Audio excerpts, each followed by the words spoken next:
वंदना अभिमन्यु को हवेली से बाहर जाते हुए देखकर मन में सोचने लग जाती है, ये अभिमन्यु इतनी रात को कहाँ जा रहा है, वो भी बिना किसी को कुछ बताए यूं चोरी छुपे। वंदना अभिमन्यु को हैरानी के साथ एकटक नजरों से देख ही रही थी कि तभी अभिमन्यु दरवाजे से हवेली से बाहर चले जाता है और बाहर से ही वापस से हवेली का दरवाजा टिका देता है। अब दरवाजे को देखकर ऐसा लग ही नहीं रहा था कि किसी ने दरवाजे को वापस से खोला भी था। वंदना अभिमन्यु के बारे में सोचते हुए मन में बड़बड़ाती है, ये अभिमन्यु इतनी रात को कहाँ पर जा रहा है, इसके पीछे जाकर देखूं क्या। अगले ही पल वंदना नाम में अपना सिर हिलाते हुए कहती है, नहीं, अभी पहले मैं जिस काम के लिए निकली हूँ वो खत्म करती हूँ। रही अभिमन्यु की बात, तो ये वैसे भी क्या कर लेगा। इससे पहले भी तो मैंने एक बार इसे बाहर जाते हुए देखा था और जब इसका पीछा किया था तो ये बाहर निकलकर सिगरेट पी रहा था। हो सकता है आज भी सिगरेट पीने गया हो। वैसे भी बहुत दिनों से तो बिस्तर पर ही था ना, अब उसकी तलब बढ़ गई होगी, इसलिए इतनी रात को बाहर गया होगा। वंदना कदम आगे बढ़ाते हुए कहती है, पहले जिस काम के लिए निकली हूँ उसे पूरा करती हूँ, अभी मुझे तहखाने में जाना चाहिए। वंदना कुछ याद करते हुए ही अपने कदम आगे बढ़ाते हुए कहती है, उस कछुए को तो मैं छोड़ूंगी नहीं, अच्छी खबर लूंगी। कुछ ज्यादा ही मुंह खुलने लग गया है उसका, उसकी जबान पर लगाम लगाना पड़ेगा। इतना कहकर वंदना धड़ाधड़ फुर्ती के साथ अपने कदम आगे बढ़ाते हुए तहखाने की तरफ जाने लग जाती है। जब वो तहखाने में पहुंचती है तो देखती है कि तहखाने में ही अमोदिता, रजनी और कछुआ एक साथ बैठे हुए थे। उन तीनों को देखकर ऐसा लग रहा था जैसे वो तीनों वंदना के वहां पर आने का इंतजार ही कर रहे थे। जैसे ही वंदना वहां पर आती है, रजनी उस पर फूटते हुए कहती है, कहाँ रह गई थी तू? एक तो खुद हमें बुलाती है और ऊपर से खुद देर से आती है। रजनी कुछ कहती है उससे पहले ही अमोदिता उबासी लेते हुए कहती है, हाँ वंदना भाभी, कहाँ रह गई थी आप? आपको पता है मुझे कितनी नींद आ रही है। वो तो आपने बुलाया था इसलिए अपनी नींद तोड़कर आई हूँ और आप वो की सोकर आ रही हैं। वंदना चिढ़ते हुए कहती है, मैं कोई सो नहीं रही थी, वो तो अभिमन्यु दिख गया था तो उससे बचते बचाते आ रही थी, वरना तुम लोग भी जानते हो अगर इतनी रात में उसके हत्थे चढ़ जाती तो उसे बाल की खाल उतारने में देर नहीं लगती। पता नहीं इतनी रात में कहाँ जा रहा था। कछुआ हैरानी के साथ कहता है, क्या कहा वंदना भाभी तुमने? अभिमन्यु इतनी रात में कहीं जा रहा था, पर कहाँ? वंदना गुस्से के साथ कहती है, मुझे क्या पता, वो मेरा दोस्त नहीं है, तेरा दोस्त है, तो तुझे तो पता ही होना चाहिए कि वो कहाँ गया है। वैसे भी आजकल तेरे दोस्तों को कुछ ज्यादा ही पता चलने लग गया है हम सब के बारे में। कछुआ समझ जाता है कि वंदना की बात में एक टोंट था। कछुआ वंदना को घूरते हुए कहता है, तुम कहना क्या चाहती हो वंदना भाभी? सीधे सीधे बोलो, यूं घुमा फिरा कर बातें मत करो। वंदना गुस्से के साथ कहती है, मैं यही कहना चाहती हूँ कि तूने डायना को क्यों बताया कि मैं सौदाइन हूँ। जैसे ही वंदना ये बात बोलती है, कछुआ, अमोदिता और रजनी तीनों की आंखें खुली की खुली रह जाती हैं। कछुआ वंदना को एकटक नजर से देखते हुए कहता है, क्या कहा? मैंने बताया। वंदना अगले ही पल कहती है, हाँ तूने ही तो बताया होगा, तेरे सिवा इस घर में और किसे पता है कि हम तीनों सौदाइन हैं? वो राज जो इतने सालों तक कोई नहीं जान पाया इस घर में, कल की आई उस डायना को कैसे पता चल गई? कछुआ बड़बड़ाते हुए कहता है, मुझे नहीं पता डायना को ये बात कैसे पता चली। मैं सच कहता हूँ, ये बात मैंने उसे नहीं बताई, मेरी मरी हुई दादी की कसम। रजनी कुछ सोचते हुए कहती है, अगर इस कछुए ने ये बात उस डायना को नहीं बताई तो उसे ये बात कैसे पता चली? अमोदिता कुछ डरते हुए कहती है, वंदना भाभी, क्या डायना को ये भी पता है कि मैं और माँ भी सौदाइन हैं? वंदना जवाब देती है, मुझे नहीं पता कि उसे ये बात पता है या नहीं, पर इतना पता है वो मेरे बारे में सब जानती है। उसे तो ये भी पता है कि मैं पागल नहीं हूँ। अमोदिता फिर डरते हुए कहती है, वो डायना सौदाइन वाली बात जाकर दिलीप फूफा जी को ना बता दे, वरना हम गए। वंदना अमोदिता की टेंशन को कुछ कम करते हुए कहती है, नहीं अमोदिता तू डर मत, वो डायना ये बात किसी को नहीं बताने वाली, क्योंकि ये राज रखने के बदले में उसने मुझसे चमगादड़ की हड्डी ली थी और उसकी आंखों में देखा था मैंने, एक सच्चाई थी, वो इस राज को राज ही रखेगी। कछुआ वंदना को बीच में ही टोकते हुए कहता है, क्या कहा? डायना ने इस राज को छुपाने के लिए वंदना भाभी तुमसे चमगादड़ की हड्डी मांगी थी, पर क्यों? आखिर वो चमगादड़ की हड्डी का क्या करने वाली है? वंदना जवाब देती है, पता नहीं, पर एक और जरूरी बात, वो तो मैं तुझे बताना ही भूल गई। कल रात अभिमन्यु की हालत बहुत खराब हो गई थी, उसे देखकर ऐसा लग रहा था जैसे वो अपनी जिंदगी की आखिरी सांसें गिन रहा हो। मैं तो उसे देखते ही समझ गई थी कि अब उसके ऊपर जाने का वक्त आ गया है, पर पता नहीं डायना ने रात में क्या किया। जब अगली सुबह हुई और मैंने अभिमन्यु को देखा तो वो एकदम ठीक ठाक था, जैसे उसे कुछ हुआ ही ना हो। तूने भी तो अभिमन्यु की बिगड़ती हालत देखी थी ना?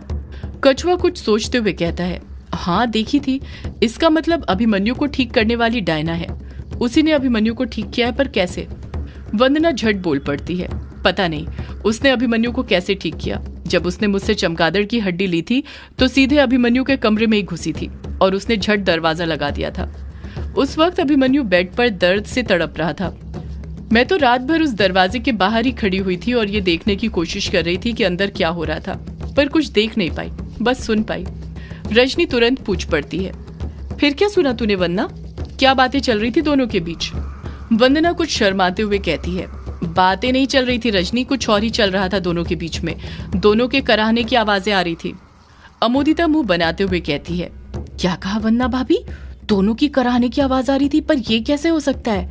दर्द में तो अभिमन्यु था ना, तो फिर डायना क्यों करा रही थी? वंदना जवाब देती है, वही तो मेरी समझ में नहीं आ रहा कि डायना क्यों करा रही थी। और उसी तरह जिस तरह से कराहने की आवाज आ रही थी वो दर्द कुछ और ही दर्द था। उन दोनों के कमरे से वैसी ही आवाजें आ रही थी जैसी नए नवेले दूल्हे दुल्हन के कमरे के अंदर से आती है।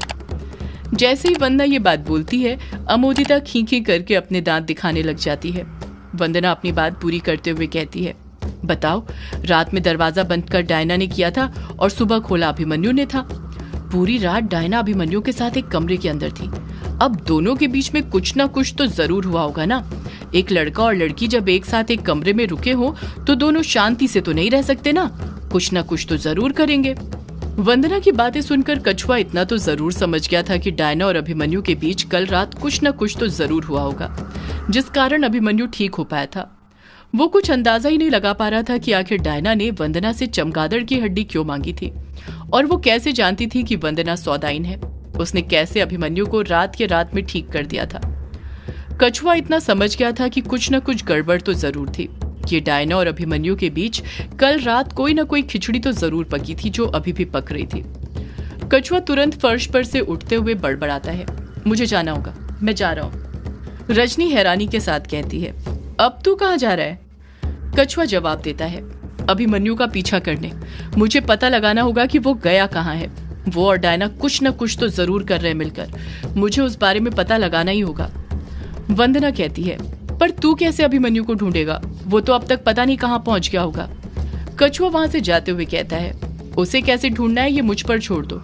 इतना कहकर कछुआ हड़बड़ाहट के साथ निकल जाता है। वो इतना बहरा जाता है कि वंदना से ये बात पूछना ही भूल जाता है कि उस रात वो कहाँ पर जा रही थी, क्या करने जा रही थी, किसे संकेत भेजने जा रही थी। जब वो कायर के साथ पंचिम गांव जा रहा था, वो आधी रात में कहाँ गई थी? कछुआ बहुत कुछ वंदना से पूछना चाहता था, पर वंदना ने उसके दिमाग में अभिमन्यु और डायना की बातें इस कदर बैठा दी कि वो बिना कुछ पूछे ही वहां से निकल गया था। इस तरफ हवेली के कमरे में ही युग अपने पापा के लिए लेटर लिखते लिखते सो गया था, पर उसने अभी भी अपने हाथ में वो पेन पकड़ कर रखा हुआ था जिसके अंदर से रेड इंक निकलते जा रही थी। युग का सिर टेबल के ऊपर था और उसका हाथ अपने आप चल रहा था। वो पेन सच में जादुई था, जैसे उसके अंदर भी कोई शक्ति हो।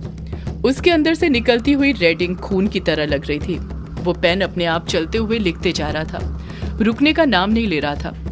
दीवार पर लगी घड़ी में जैसे ही रात के 2 बजते हैं, वो पेन अपने आप चलते हुए रुक जाता है। जैसे ही वो पेन रुकता है, सोए हुए युग के कानों में उसके पापा के कराहने की आवाज गूंजने लग जाती है, मुझे बचाओ युग बेटा, मुझे मुक्ति दिलाओ, मुझे बचाओ युग बेटा, इस कैद से रिहाई दिलाओ। युग के कानों में बार बार उसके पापा के पुकारने की आवाजें गूंज रही थी, जिस कारण उसकी नींद खुल जाती है। जैसे ही युग की नींद खुलती है, उसे उसके पापा की याद आने लग जाती है। नींद में से उठने के बावजूद भी उसे उसके पापा के पुकारने की आवाज सुनाई दे रही थी, उनके तड़पने की आवाज सुनाई दे रही थी। युग को उसके पापा की आवाज सुनाई देती है, मुझे बचाओ युग बेटा, मुझे बचाओ, अपने पापा को मुक्ति दिलाओ, मुझे बचाओ युग बेटा। युग को उसके पापा के साथ ही यामिनी के पुकारने की भी आवाज सुनाई देने लग जाती है, मुझे बचाइए युग बाबू, मुझे बचाइए, अपनी यामिनी को बचाइए। युग को उसके कानों में बार बार उसके पापा और यामिनी के तड़पने की आवाज सुनाई दे रही थी। वो दोनों बार बार उसे पुकारे जा रहे थे। वो आवाजें इतनी तेज हो जाती हैं कि युग से वो आवाजें सुनी नहीं जा रही थी। उसके कानों में वो आवाजें चुभने लग जाती हैं और वो दोनों हाथों से अपने कान बंद कर लेता है। कान बंद करते ही उसे आवाजें सुनाई देनी बंद हो जाती हैं, पर उन आवाजों को सुनकर उसके दिल में वापस से उसके पापा और यामिनी के लिए तड़प जाग गई थी। युग मन में सोचने लग जाता है, मैं देर नहीं कर सकता। भले ही उस काले साये ने मुझे कल रात तक का वक्त दिया था, पर उसके पास मेरे पापा और यामिनी कैद हैं। पता नहीं यामिनी किस हालत में होगी, वो ठीक भी होगी या नहीं। मुझे अभी इसी वक्त निकलना होगा। अगले ही पल युग के दिमाग में अभिमन्यु का भी ख्याल आता है और वो अभिमन्यु के बारे में सोचते हुए बड़बड़ाता है, ये अभिमन्यु पहले से ही मेरे खिलाफ है। मुझे नहीं लगता अभिमन्यु इतनी आसानी से मुझे मेरे पापा का शरीर उस काले साए को सौंपने देगा। इससे पहले कि वो कुछ करे, मुझे रोके, मैं आज रात ही रात में ये ताबूत उस काले साए को सौंप दूंगा और उस काले साए से अपने पापा और यामिनी को रिहा करवा लूंगा। इतना कहकर युग फुर्ती के साथ कुर्सी पर से उठ जाता है। वो पेन और लेटर्स जो उसने अपने पापा के लिए रखे थे, उसका उन पर ध्यान ही नहीं जाता है और वो टेबल पर ही रह जाते हैं। वो बात उसके दिमाग से ही निकल जाती है कि उसने अपने पापा के लिए कुछ लिखा था। युग फुर्ती के साथ ताबूत के पास जाता है और आखिरी बार अपने पापा को देखने लग जाता है। अपने पापा को देखते हुए फिर से उसकी आंखें नम हो गई थी। उन नम आंखों के साथ ही वो ताबूत को फिर से बंद कर देता है। जैसे ही वो ताबूत को बंद करता है, उसकी आंखों में जो आंसू थे वो ज्वाला में बदलने लग जाते हैं। युग गुस्से के साथ उस ताबूत को देखने लग जाता है। वो जानता था कि रात हो चुकी थी और उसकी शक्तियां जागृत हो गई थी। अब उसे वो ताबूत उठाने के लिए अपने किसी दोस्त की जरूरत नहीं थी। युग उस ताबूत को एकटक नजर से देख ही रहा था कि देखते ही देखते युग के हाथ में जो बवंडर का निशान बना हुआ था, उसमें मूवमेंट होने लग जाता है। वो उसकी कलाई पर ही घूमने लग जाता है। अचानक से वो ताबूत जिस पर युग ने अपनी नजरें टिका कर रखी हुई थी, वो भी ऊपर हवा में उठने लग जाता है।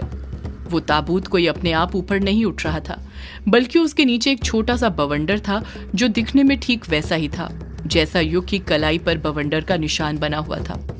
उस छोटे से बवंडर ने ताबूत को पूरी तरह हवा में उठा लिया था।